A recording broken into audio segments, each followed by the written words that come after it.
Tamil world radio, Tamil உலக வானொலி செய்திகள்.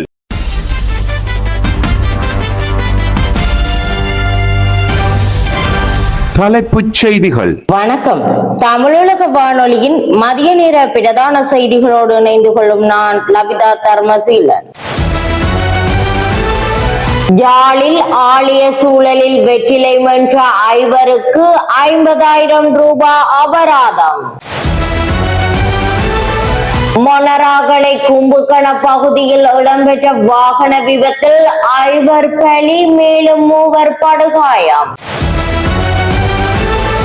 மத்திய ஸ்வீடனின் பாடசாலை ஒன்றில் இடம்பெற்ற வாழ்வீச்சு தாக்குதலில் 1 பலி, மேலும் 3 படுகாயம். சச்சினின் சாதனையை சமன் செய்த ஜோ ரூட்.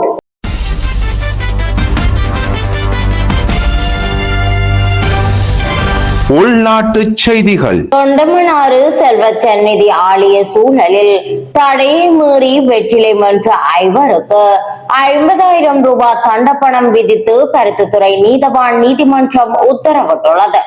வருடாந்த மகோத்சவம் நடைபெற்று வருகின்ற சூழ்நிலையில் குறித்த மண்டலத்தில் புகையிலை சார் பொருட்கள் விற்பனை செய்வதும் பயன்படுத்துவதும் முற்றாக தடை செய்யப்பட்டுள்ளது. இந்த வழக்கானது விசாரணைக்கு எடுத்துக் கொள்ளப்பட்ட போது அவர்கள் குற்றச்சாட்டை ஏற்றுக்கொண்ட அடிப்படையில் தலா 10,000 ரூபாய் வீதம் 50,000 ரூபாய் தண்டப்பணம் அறவிடப்பட்டமை குறிப்பிடத்தக்கது. மொனராகலை கும்புகண பகுதியில் இடம்பெற்ற வாகன விபத்தில் 5 உயிரிழந்துள்ளதோடு மேலும் 3 படுகாயமடைந்துள்ளனர். இந்த விபத்து நேற்று இடம்பெற்றுள்ளது. இந்த விபத்தில் உளவு இயந்திரமும் டிப்பர் லாரி ஒன்றும் மோதிக்கொண்டதில் படுகாயமடைந்த 3 வைத்தியசாலையில் அனுமதிக்கப்பட்டுள்ளனர். இந்த விபத்தில் ஒரே குடும்பத்தை சேர்ந்த 2 உள்ளிட்ட 5 உயிரிழந்துள்ளதாக தெரிவிக்கப்படுகின்றது.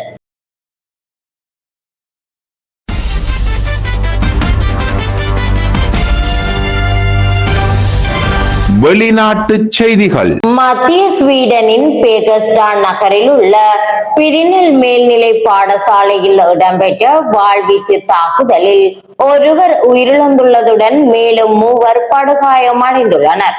இந்த சம்பவம் நேற்று இடம்பெற்றுள்ளதாக சர்வதேச ஊடகங்கள் செய்தி வெளியிட்டுள்ளன.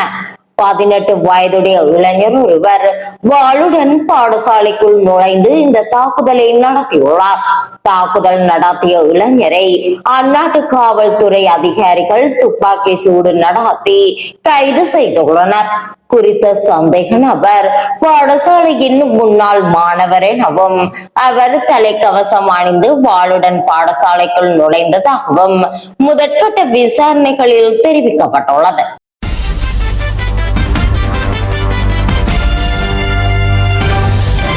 விளையாட்டு செய்திகள். அதிக டெஸ்ட் அரை சதம் அடித்துள்ள சச்சினின் சாதனையை ஜோ ரூட் சமன் செய்துள்ளார். இங்கிலாந்து சென்றுள்ள பாகிஸ்தான் அணி 3 டெஸ்ட் போட்டிகள் கொண்ட தொடரில் விளையாடி வருகிறது.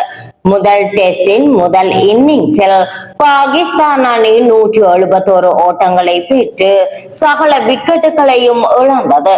அதனைத் தொடர்ந்து முதல் இன்னிங்ஸை ஆடிய இங்கிலாந்து அணி 8 விக்கெட் இழப்பிற்கு 366 ஓட்டங்களை பெற்றது. இங்கிலாந்து தரப்பில் Jordan Cox, Gary Brook, Joe Root உள்ளிட்ட 3 அரை சதம் அடித்தனர். 66 ஓட்டங்களை குவித்த ஜோ ரூட்டிற்கு இது 68வது டெஸ்ட் அரை சதம் ஆகும். இதன் மூலம் டெஸ்ட் கிரிக்கெட்டில் 278 இன்னிங்ஸில் சச்சின் செய்த சாதனையை ஜோ ரூட் 264 இன்னிங்ஸில் சமன் செய்துள்ளார். இத்துடன் தமிழுலக வானொலியின் மதிய நேர பிரதான செய்திகள் யாவும் நிறைவடைகின்றன. வணக்கம்.